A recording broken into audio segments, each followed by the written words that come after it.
तो गाइज आप लोगों के मेरे को इतने सारे मैसेज आए, सबके मैं इंडिविजुअली रिप्लाई तो नहीं कर सकता, ना ही मेरे पास इतना टाइम है। बट मैंने जो ज्यादा मोस्ट कॉमन थे उनको देख के यहाँ पे पीडीएफ बना के अभी आपको मैं उनके सॉल्यूशन देने वाला हूँ। तो वीडियो को एक बार ही अच्छे से देख लेना, इसमें आपके सॉल्यूशंस भी कवर हो जाएंगे। ठीक है, तो पहला कमेंट हम यहाँ पे पढ़ रहे हैं। ये है ऋषिका वर्मा जी का कमेंट आया है। भैया ऑफलाइन काउंसलिंग कब स्टार्ट होगी? I am from Lucknow and it will take time to reach there.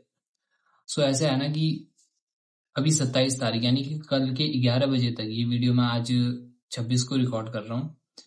तो आपको क्या करना है कि कल तक तो पहले आपने रजिस्ट्रेशन कर लेना है। ठीक है, अगर कर दिया है तो उसके बाद जो है 1 हफ्ते 10 दिन के बाद तक आपको मेरिट लिस्ट देखने को मिल जाएगी।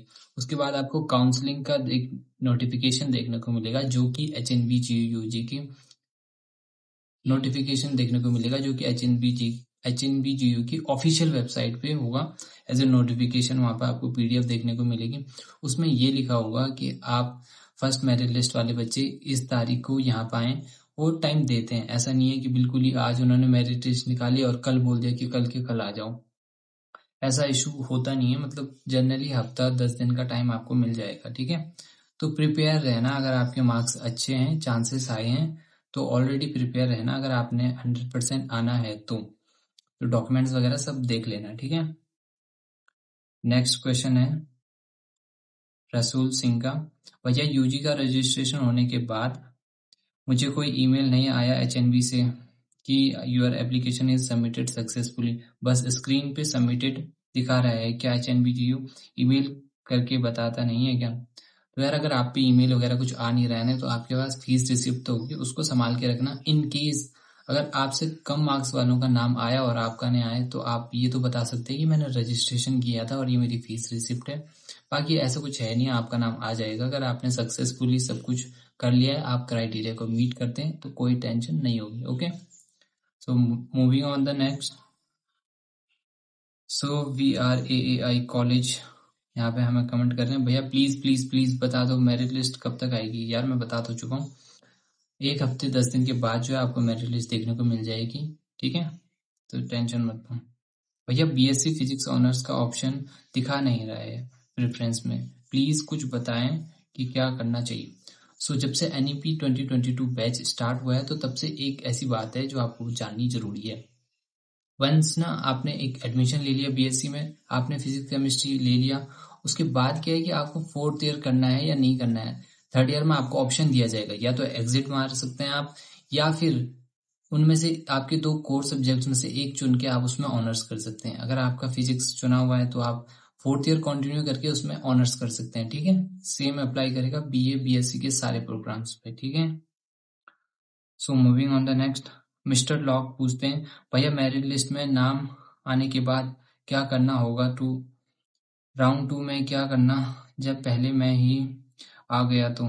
क्या फिजिकल रिपोर्टिंग तुरंत होगी या फिर लास्ट में? क्या प्रैक्टिकल रिपोर्टिंग में 1 हफ्ते तक टाइम रहेगा ना? और हॉस्टल का क्या सीन है वो भी बता देना। हॉस्टल की वीडियो पूरी डिटेल पड़ी हुई है भाई चैनल पर, वो देख लेना। और हाँ, अगर आपका पहली मेरिट लिस्ट में नाम आ गया तो आपको कोई टेंशन की बात नहीं है कि दूसरे में क्या करना, तीसरे में क्या करना। बस आपको नोटिफिकेशन आएगा कि फर्स्ट मेरिट लिस्ट के बच्चे इस तारीख पे यहाँ पे इस वेन्यू पे रिपोर्ट करेंगे अपनी डॉक्यूमेंट वेरिफिकेशन, तो आपको वहां पे पहुंच जाना है। ठीक है, ऐसा कोई टेंशन नहीं है। और टेक केमिस्ट्री भाई पूछ रहे हैं हमें, करेक्शन विंडो कब खुलेगी? यार ये कमेंट हर बार इतना ज्यादा होता है कि भाई फिर से पिक कर लिया। करेक्शन विंडो कुछ नहीं खुलेगी भाई, जो भर दिया वो भर दिया। यहाँ पे ज्यादा प्रॉब्लम नहीं होगी आप सभी को, अगर कुछ उठपटांग ऊपर नीचे हो भी गया है तो। क्योंकि मेन यहाँ पे यूनिवर्सिटी चाहती है कि आपने CUET UG का स्कोर कार्ड उनको मिल जाए और आपकी प्रेफरेंस मिल जाए कि आप कौन सा कोर्स करना चाहते हैं। बाकी आपको वहाँ पे इसके बाद आपको एक फॉर्म भरना होता है भाई, यूनिवर्सिटी में जाके आपको बताना होता है कि मेरे को ये सब्जेक्ट चाहिए, ये मैं हूँ, ये मेरा CUET का स्कोर कार्ड है, सब कुछ फिजिकली वेरीफाई करेंगे वो। ठीक है, तो टेंशन की कोई बात नहीं। Travel.315 पूछे हैं, भैया मैंने रजिस्ट्रेशन कर दिया है लेकिन लॉगिन किया तो फिर से प्रोग्राम सिलेक्ट करने का ऑप्शन आ रहा है, मतलब अभी भी मैं दूसरा प्रोग्राम को सिलेक्ट कर सकता हूँ तो और फिर से फीस पड़ेगी? हाँ भाई, फिर से फीस पड़ेगी और दूसरा प्रोग्राम सिलेक्ट कर सकते हैं। इन केस आपको डाउट है या फिर आप मल्टीपल ऑप्शन के साथ जाना चाह रहे हैं तो आप बिल्कुल दूसरा कोर्स भर सकते हैं, और कल तक इसकी तारीख है तो भर लीजिएगा भाई। अभी भैया मेरे EWS मुझे 25 को सुबह मिलेगा, अगर मैं 25 को रजिस्ट्रेशन करूं तो क्या कोई प्रॉब्लम तो नहीं होगी? बिल्कुल भाई, कोई प्रॉब्लम नहीं होगी, आप जब भी भरो, जब तक टाइम है तब तक आपको भरना पड़ेगा। अभी आप, मैं तो कह रहा हूँ अभी भर लो, क्या भरोसा कि लास्ट टाइम पे यूनिवर्सिटी की 27 तारीख को साइट ही क्रैश हो जाए या फिर कुछ भी हो जाए, तो आप लोग रिस्क नहीं लेना चाहोगे। आर्यन म्यूजिक शॉर्ट पूछ रहे हैं भाई, 374 out of 750 BSc life science मिल जाएगा श्रीनगर कैंपस विद हॉस्टल?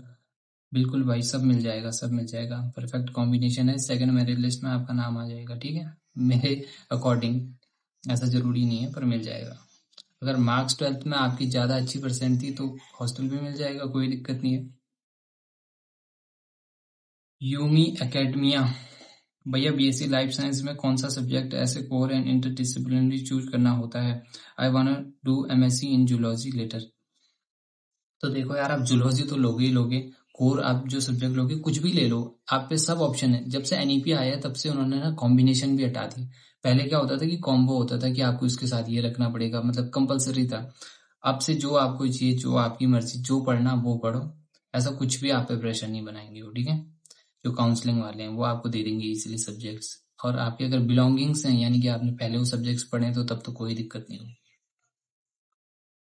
प्रिया 25 भैया, मैंने प्रोग्राम मैं कंप्यूटर साइंस चूज किया था जब रजिस्ट्रेशन किया तब, अब फिर से अप्लाई फॉर प्रोग्राम बोल रहा है और उसमें कंप्यूटर साइंस में बीटेक नहीं है, लेटरल बैचेस है, प्लीज जल्दी बता दीजिए क्या करूं। अरे आपने एक बार रजिस्ट्रेशन कर लिया है CSC के लिए तो वो फिर से अपेयर नहीं होगा ना, क्योंकि आपने ऑलरेडी रजिस्ट्रेशन कर लिया। अब अदर ब्रांचेस आएंगे, अगर आपको डाउट है कि आपका CSC में नहीं होगा तो आप अदर भी कर लीजिए, ठीक है। तो समझ गए ना, अदर कर लीजिए अपनी सिक्योरिटी के लिए, अगर आपके मार्क्स ज्यादा कम है तो। तो नेक्स्ट पे मूव करते हैं। MG इंडिको भैया, ये बताओ कि जितने प्रोग्राम सिलेक्ट करें उतनी बार फीस सबमिट करनी होगी? हाँ भाई, हर बार 100 रुपये आपको लगाने पड़ेंगे, ज्यादा नहीं है, फ्यूचर के लिए 100 रुपये कुछ भी नहीं है यार, तो पैनी भी नहीं है तो लगा देना। BSc स्टैटिक्स कोर्स ऑप्शन क्यों नहीं दिखा रहा? BSc कर लो, वहां पे फॉर्म भरने को आएगा, उसमें स्टैटिक्स लिख देना, आपको स्टैटिक मिल जाएगा। अगर बिलोंगिंग है तो और इजीली मिल जाएगा। भैया, इनकम सर्टिफिकेट जरूरी है क्या भरना रजिस्ट्रेशन? अगर इसके बिना आगे प्रोसीड हो रहा है तो बिल्कुल भाई कोई दिक्कत नहीं है, कर दो कुछ भी आगे, ऐसी कोई दिक्कत आने वाली नहीं है। मतलब बता तो रहा हूँ इन सब चीजों की, जो भी जिसके बिना आपका फॉरवर्ड हो पा रहा है ना एप्लीकेशन, वो कर दो। ऐसा कुछ नहीं कि वो बाद में बोल देंगे आपका तो इनकम सर्टिफिकेट नहीं है, हम आपको निकाल रहे हैं, ऐसा कुछ नहीं होने वाला। OP भाई 6209 भैया, मेरा रजिस्ट्रेशन कंप्लीट नहीं हो रहा, उसमें CUT फॉर्म प्रॉब्लम आ रही है, उसमें अपने जनरल टेस्ट नहीं दिया तो क्या बिना उसके एडमिशन नहीं होगा? भाई जनरल, अगर उसका मिनिमम एलिजिबिलिटी क्राइटेरिया फुलफिल नहीं हो रहा है तो आपका रजिस्ट्रेशन नहीं होगा, इसमें कोई भी कुछ नहीं कर सकता है, ठीक है। तो वो एक बार वो देख लेना कि आपका मिनिमम एलिजिबिलिटी क्राइटेरिया शो हो रहा है वहां पे, तो मतलब आपने CUT में कम सब्जेक्ट्स का पेपर दिया था जिस कारण से आपका फॉर्म फॉरवर्ड नहीं हो रहा है। अगर कुछ और हैं आपके तो वो भी आप कमेंट कर लीजिए, मेरे को कनेक्ट कर लेना टेलीग्राम पे @ajbis99, मैं वहां पे भी आपको सपोर्ट दे दूंगा। भैया, करेक्शन विंडो ओपन होती है क्या? भाई नहीं होती यार, ये दोबारा आ गया क्या? HNVGU एफिलेटेड में रजिस्ट्रेशन किया है मैंने, प्रिया जी पूछ रहे हैं, कैंपस के लिए अलग से रजिस्ट्रेशन करना पड़ेगा मेन? हाँ भाई, दोनों के लिए, मेन और एफिलेटेड के लिए उन्होंने अलग अलग से लिंक भेजे थे तो अलग ही करना पड़ेगा। एक से ज्यादा कोर्सेज और अलग अलग कैंपस में अप्लाई कैसे कर सकते हैं? देखो, एक से ज्यादा कोर्सेज में आपने एक बार किया तो फिर उसके बाद ऑटोमेटिकली आपके पास चूज करने के लिए आ रहा होगा, वहां पे प्रोग्राम सिलेक्ट करने के लिए आप मल्टीपल प्रोग्राम्स में कर सकते हैं। और उन्होंने नोटिफिकेशन में 2 लिंक दिए थे, आप उन, और मैं डिस्क्रिप्शन में भी दोनों डाल दूंगा, तो दोनों ये है कि मेन और जो एफिलेटेड कॉलेज है अलग अलग उनके लिंक्स उन्होंने भेजे, उन पे आप कर सकते हैं, ठीक है। सो ये थे सारे कमेंट्स, और इनके मैं जवाब इसलिए नहीं दे पाई क्योंकि मैं पिछले दिनों कुछ ज्यादा ही बिजी हो चुका था अपने कामों में। तो और जो आगे की प्रोसेस है, इसके आगे क्या करना है आप सभी ने, उसका भी वीडियो मैं आज ही बना के डाल दूंगा, ताकि इन फ्यूचर अगर मेरे को टाइम ना लगे तो आप लोगों को ज्यादा दिक्कत और परेशानी ना हो। और चैनल को सब्सक्राइब कर लेना, 1-on-1 सपोर्ट आप सभी को मिलेगा, कोई दिक्कत की बात नहीं है। हमारे जो फ्रेंड्स भी हैं, वो भी आपकी हेल्प कर देंगे जब आप काउंसलिंग पे आएंगे, जब आपको कुछ दिक्कत हो जाएगी, तो ऐसी कोई बात नहीं है, हम आपके साथ हैं।